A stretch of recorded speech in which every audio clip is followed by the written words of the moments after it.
C'est un instrument utilisé depuis la nuit des temps.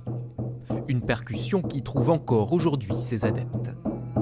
Il y en a qui font l'acquisition d'un tambour pour faire de la musique, pour s'amuser, pour le plaisir.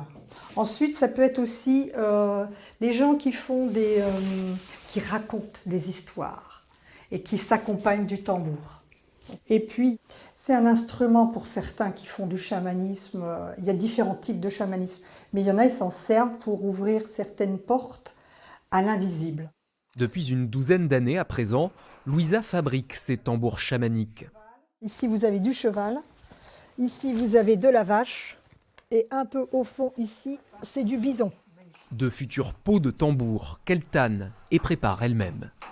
Fabriquer un tambour de A à Z, c'est quand même, pour moi, c'est l'aboutissement d'un produit de bonne qualité. Et puis, il y avait une vérité en moi qui disait tanne des pots comme ça parce que c'est bon, quoi.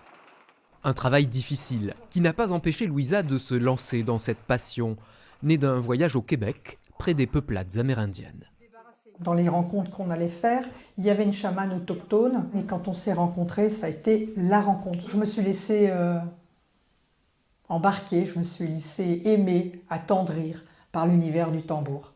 J'ai regardé quelques vidéos dans les grandes lignes.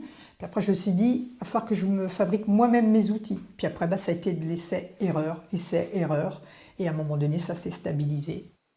Aujourd'hui, Louisa vit de son artisanat et a acquis une expertise presque intuitive de ses instruments de musique.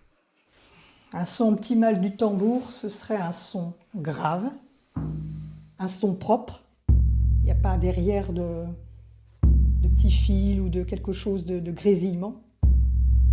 Voilà. Voilà ce que serait pour moi un son, un bon son.